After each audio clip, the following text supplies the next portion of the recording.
Hello and welcome to the Money Spot presentation. Grab your finances by the horns. My name is Tom Katosich. I work for the Virginia Credit Union. I'm a financial education manager working with college students and K-12 youth.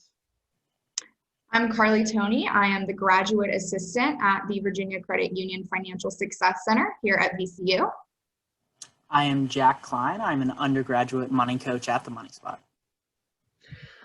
We're really glad that you're tuning in here today. We're here to talk to you about one of our favorite topics, which is money. And you are here at VCU to try to get a degree, to get a great job, to earn great money in the future.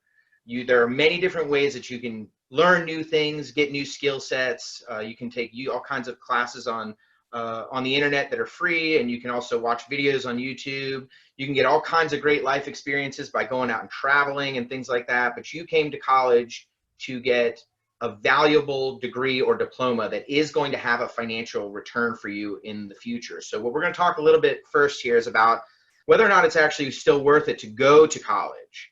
All signs still point to yes, it is still very valuable to go to college. As you can see, this is a pretty expensive way to have an experience. If you're looking at this, to around $15,000 in-state tuition, and if you're coming here from another state, it's even more expensive at around $36,000 a year. So if you actually extrapolate that out into a 4-year degree, if you can finish in 4 years, you're looking at close to a $100,000 investment just for your undergraduate. If you choose to go on for graduate school, you can tack on another, probably another 6 figures to that estimate. So it's not an inexpensive way to do it, but is it worth it? And all signs still in this day and age point to yes. Whenever you're making an investment in college, you're making an investment in yourself and your future earning potential. So as you can see on the screen here, the blue bar chart represents your the average unemployment rate for each education credential level. So as you can see, the higher your education credential climbs, the more likely you are to have a job. The green bar chart represents your median weekly earnings. So that's like kind of if you take all of the earnings of everybody out there and you take whoever's right in the middle, based on your educational credential, this is where you kind of fall. And this is weekly earnings. So as you can see, by educational attainment, you are more likely to be employed and you are more likely to make more money. Now, what we do want to talk about too a little bit is whenever you're looking at averages and statistics like this, you got to understand that it's on a curve. So there are things that you can do to make sure that you are ending up on the higher end of that curve, both for likelihood to be employed and the amount of money you're making. And that really has to do with what you plan to study and what your career path is. There are definitely jobs out there that are more valuable to our economy than others, and they are compensated as such, like data science and STEM fields and things like that. There is still a very strong need for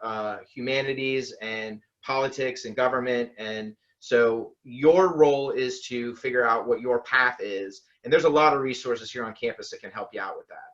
But you are making an investment in yourself that is going to pay you returns. So we've decided that going to college is worth it. So next thing we have to figure out is how do we afford it? So here at the Money Spot, we'll always encourage you to apply for as many grants and scholarships as possible. It's a good idea to set aside some time each week to search for and apply for scholarships. If you have a savings fund that is intended for your college education that you've been saving in for a while now, that's a good way to pay for it. And also working through college is a good way to afford your expenses within college, things you might need outside of tuition. And working up to 10 hours can also have positive effects on your academics. So grants and scholarships are great, but most of us are also going to need federal student loans to cover the difference of tuition. So at the Money Spot, we can answer more specific questions about federal student loans, talk about how they work and their different qualities. But we want to encourage you to stay away from things like private loans, home equity loans, or credit cards to pay for your education. They can have really predatory lending practices, like really inflexible payment, no federal help during an economic crisis like right now. really high interest rates compared to federal student loans, and some risky collateral like a home or a car in some situations.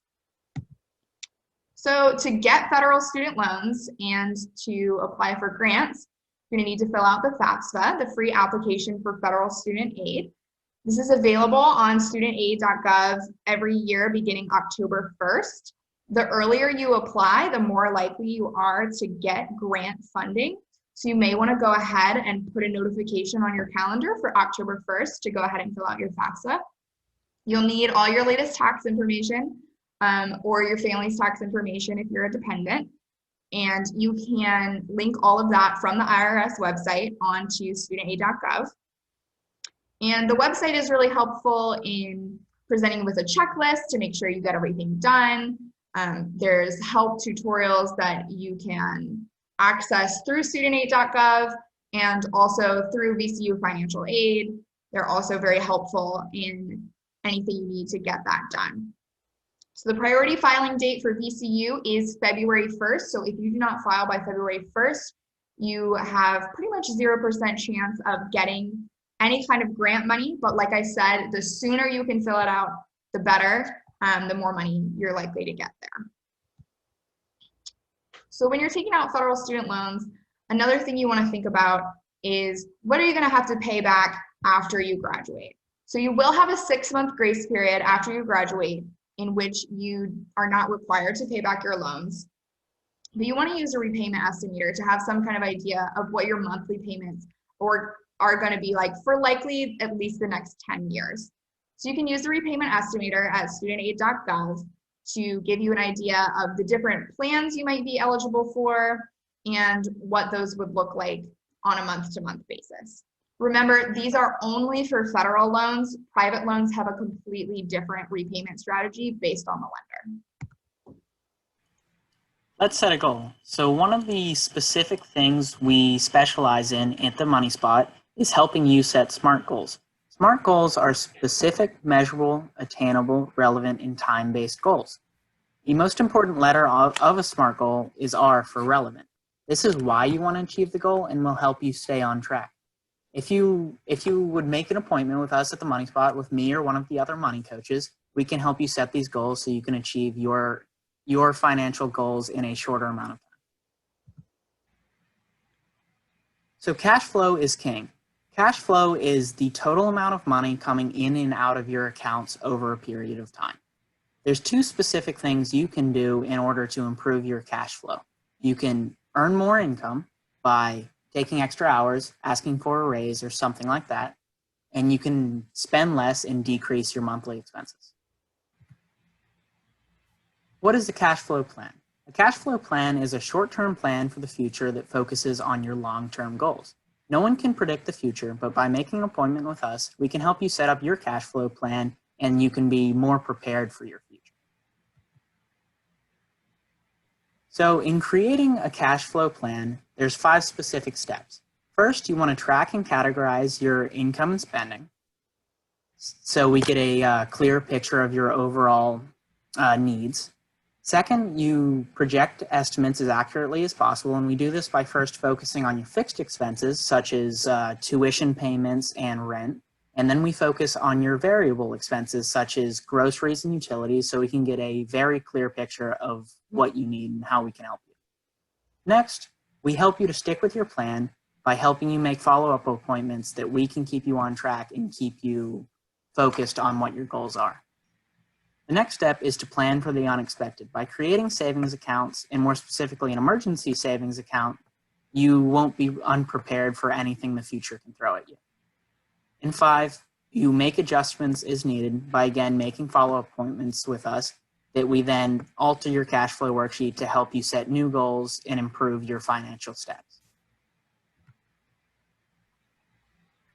Thanks, Jack. As he was mentioning, cash flow is one of those concepts that is something that you always have to be thinking about. It is the daily grind. It is the paycheck to paycheck. As a college student, you're going to have limited opportunity to generate income, and life is expensive as a college student. So your expenses, that's usually where people start, is that low-hanging fruit.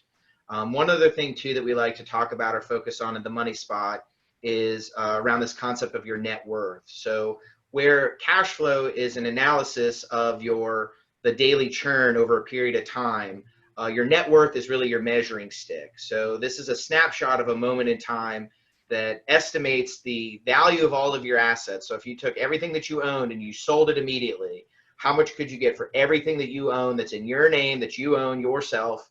How much cash is all of that stuff worth? Liabilities, on the other hand, are an offset to your assets, and those are typically in the forms of debts. So as a college student, you may not have a whole lot of money saved up, or you may not own a piece of property or any investment portfolio. Maybe you do, I don't know. But you likely do have some student loans. So it is a high possibility or probability that you may actually have a negative net worth. Don't get discouraged about this. This is the whole point of making a plan, is to move your measuring stick. So what am I doing to make my liabilities lower? How am I increasing my assets? How am I increasing my assets of stuff that appreciate in value? What am I investing in that's going to make me more money in the future? Remember, the student loan is a liability, and the asset that you're investing in is your future earning potential. Without the degree, you're not going to be able to earn as much in the future. So always keep that in mind. Now, you do want to try to keep your costs as low as possible, and we can help you with some strategies around that as well. So what can you do now? So you can start by setting some financial goals for yourself using the SMART goal format that Jack outlined for us. You can create a plan to achieve those goals. You can start tracking where your income is coming from and where you're spending it. And you can know what to expect after graduation for your student loan payments. And of course, you can make an appointment with us at the Money Spot for help with any of those tasks. The Money Spot peer-to-peer coaches are available for one-on-one appointments about your unique financial situation. All of our appointments are virtual for fall 2020, and you can schedule those through Navigate. We offer appointments on building cash flow, creating savings goals, improving your credit, affording college, and paying down debt. For any questions, you can also email us at themoneyspot@vcu.edu and follow us on Instagram at themoneyspot for updates on our upcoming webinars and other financial education opportunities. Thanks for joining us for this video, and we hope to see you soon.